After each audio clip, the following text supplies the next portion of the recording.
This is Elisa Balsamo and you are listening to the Will Toll podcast. Today's Giro d'Italia stage 3 from Vezza d'Oglio to Trento.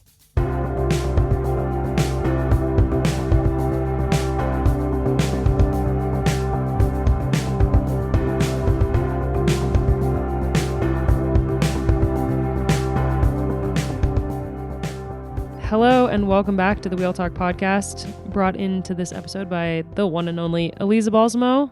Elisa doesn't listen to this podcast, but thank you for introing the podcast. Today with me to break down stage 3 of the Giro d'Italia women, Cosmo Catalano. Hello. This is so exciting. How was the race won? The race was won by Lorena Wiebes and Lieke Nooijen not crashing at 3K to go, just inside 3K to go, 2.5K to go. There was a very slippery roundabout. They're coming into the finishing city, and it just started raining.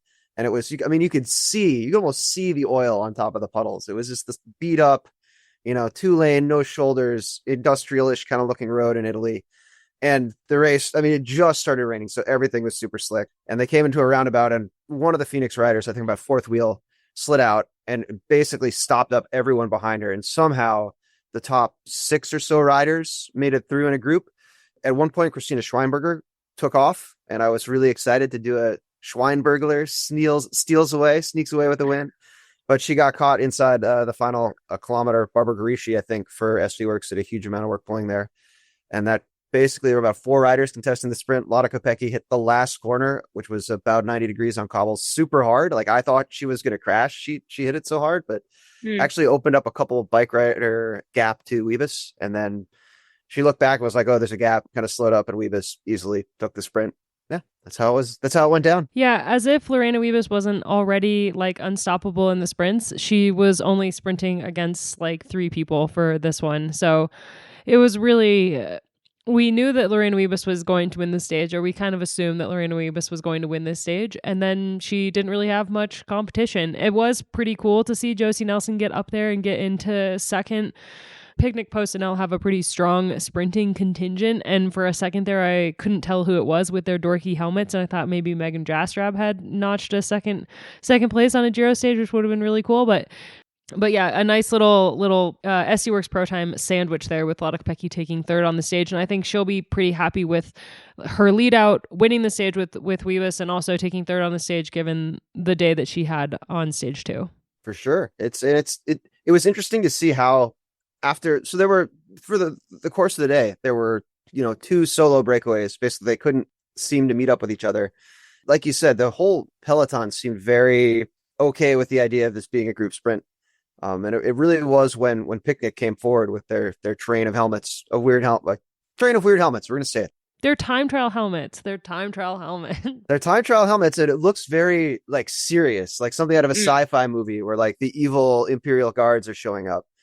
When they rolled up to the front, it went from being GC teams trying to keep everybody safe to, okay, now it's sprint time. Yeah, and they had a couple of riders go down in that crash as well, and I just really hope that Fight for Georgie, who went down, is doing okay, because she's really only just now kind of working her way back into the peloton after crashing really hard at the Tour last year and missing the rest of the season last year. And so, yeah, my hope is that Fight for Georgie is doing okay, but we actually have an audio diary from Becky Storrie of Picnic PostNL, so maybe she'll give us a little bit of insight into that. So today was a bit of a bittersweet stage for us. We were going all in for the sprint with Megan, and then unfortunately, there was the crash in the final, and we had Pfeiffer, Megan and LA come down. Thankfully, no broken bones, and the girls are doing as well as they can. But yeah, so that was not ideal, and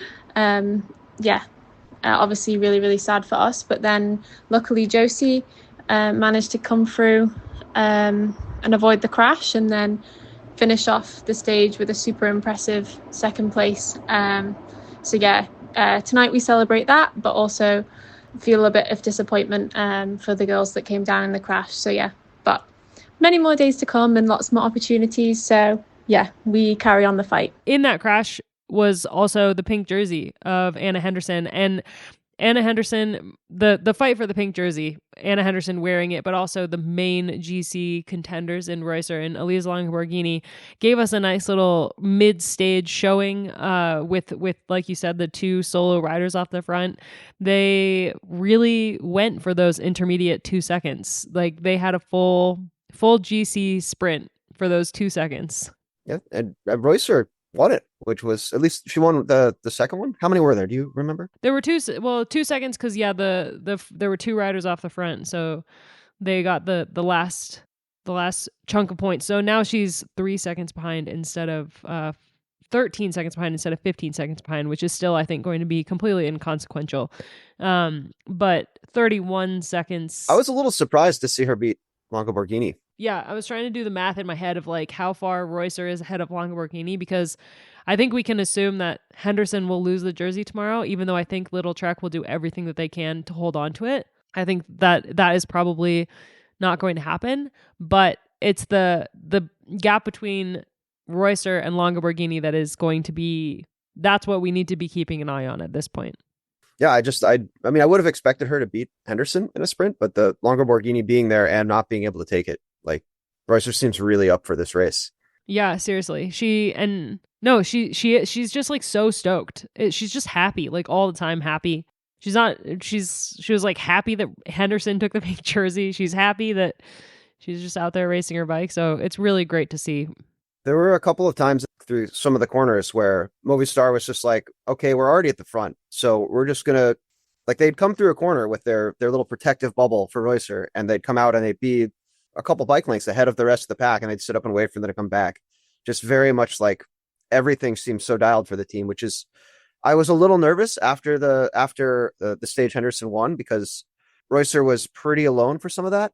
And I was sort of like, oh man, is this going to be tough because of a team thing? But Movistar showed up today. So one team that went down really heavy in that roundabout, and we expected to be part of this sprint, was Visma-Lease bike. They've got Marianne Vos obviously in the race, who's the most winningest rider of the Giro d'Italia women.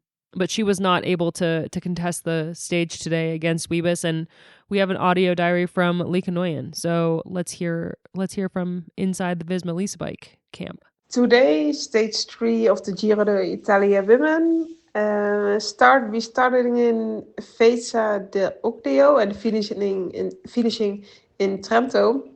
Right from the start, we had the Tonale climb. It's a climb of more than 10 kilometers. The pace was high and steady from kilometer 0. Girls are dropped from the back of the peloton, and our goal was clear: get Marianne safely over the climb, so she couldn't contest the sprint in the final. She made it up the climb, and on the descents the peloton regrouped, and from there it was a long flat way to the finish with a few solo attacks. But in the end, it came together, and it was all set for a sprint. But then the rain came. The goals got slick, and a crash disrupted the final kilometers. It didn't hit us directly, but it broken up in a rhythm. But Marianne still delivered a solid sprint and crossed the line in the 9th place. I'm looking forward to tomorrow's stage. It's gonna be tough with a finish uphill. I'm excited to see what we can do as a team, and we are ready to give everything. Another team kind of in the bad luck, EF Education-Oatly, they lost Maya Kingma, and we have an audio diary from Mirre Knaven. So we finished 5th today with Babette.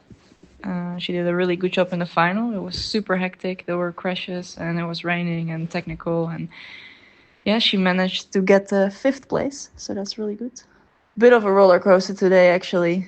I mean, we had a 15-kilometer climb, which was really hard in the beginning of the stage. And then a long downhill, which made me come back to the peloton.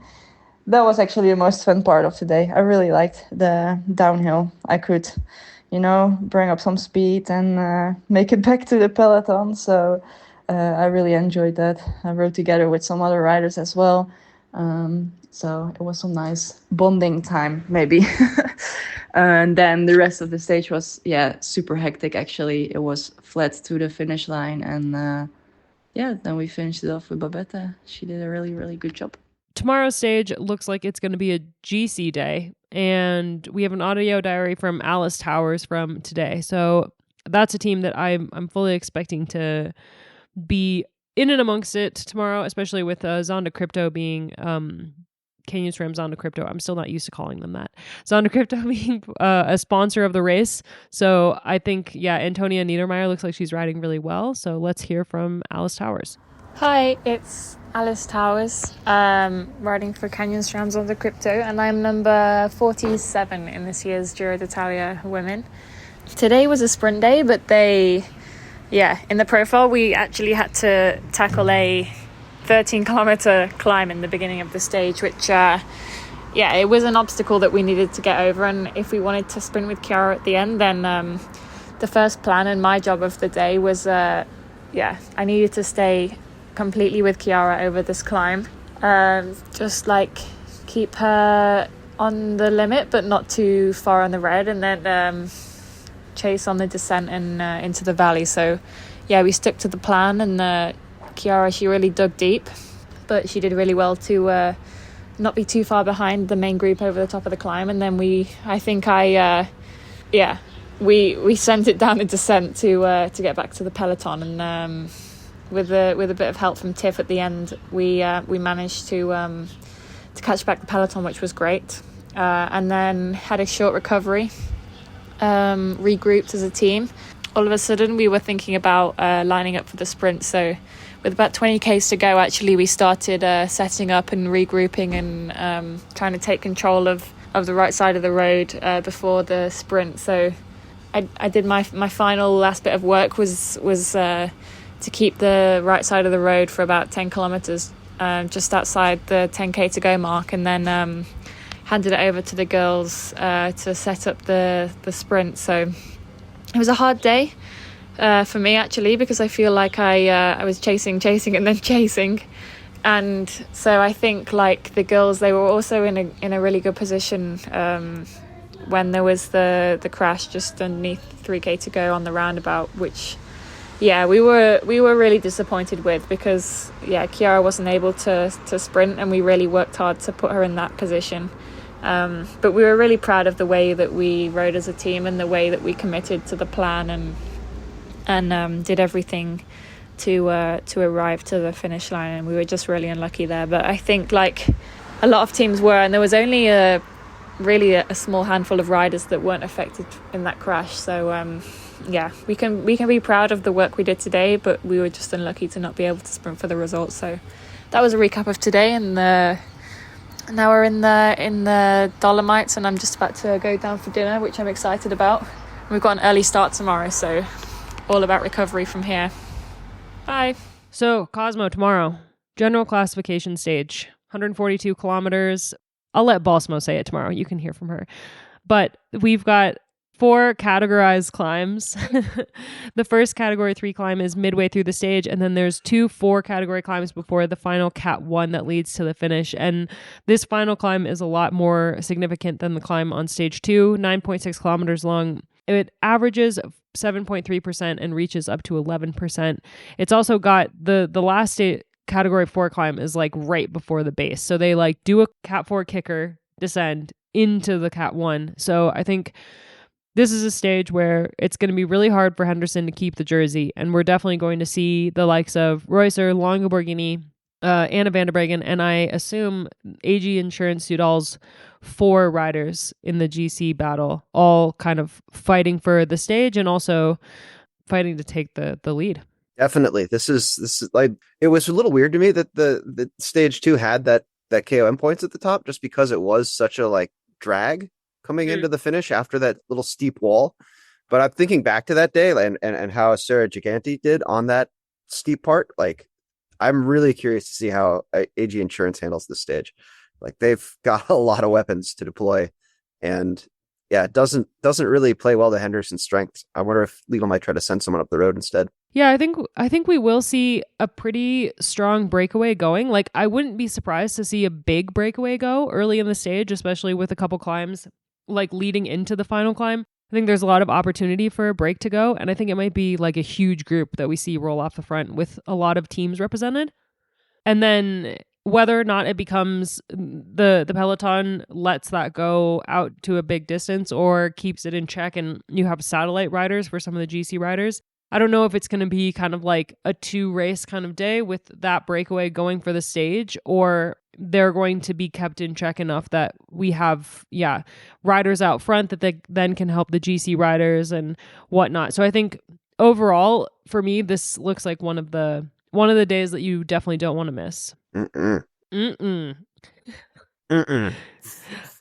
All right, let's wrap up the stage analysis. Cosmo, thank you so much for joining me, and you'll be back later in the week. So I will. Should we tell them which day, or should we keep it a surprise? We can keep them guessing. You know, you want some surprises in life. We're gonna sign out today with our last audio diary from Josie Talbot of Liv AlUla Jayco. Hello, Escape Collective. It's Josie Talbot here from Liv AlUla Jayco. I am at the Giro d'Italia. We've just finished stage 3. I've just had my massage for the afternoon. Just trying to relax after a hectic day. Today was sprint stage, but it came with its challenges before getting to the sprint, starting off with a 11k berg from the gun. So it was my job today to protect our sprinter, Georgia Baker, make her life as easy as possible. So that meant for the climb, we were just riding at our own pace, not going into the red or going too deep, just making it over. Not too fatigué. And then, had a fast descent, trying to get back to the peloton. Once we got back to the group, it was pretty chill and not much really happened basically until the sprint, but we just chilled out, tried to stay out of trouble. I think there were a few crashes along the way, and there was a girl out in front for a while, but she was brought back pretty quickly, I would say. We had Amber and Caro doing the lead out from about 10k to go, as long as they could, into the about 3k to go. And then it was my job to sort of do the last lead out with the help of Quinty. So we're looking good. We were staying up front for that lead in. It was a pretty straightforward run in with a bit of traffic furniture though, so some roundabouts, and unfortunately the heavens opened up and started raining, so made the road extra slippery. And in the end, there was a massive crash with approximately 3k to go, just under, through a roundabout, and unfortunately, we all went down in that one, luckily landing on the grass on the outside. But there was, I think, 4 of us that went down in that one. So that was, extremely unfortunate for us. Not really how we planned the day to go, but that's bike racing, I guess.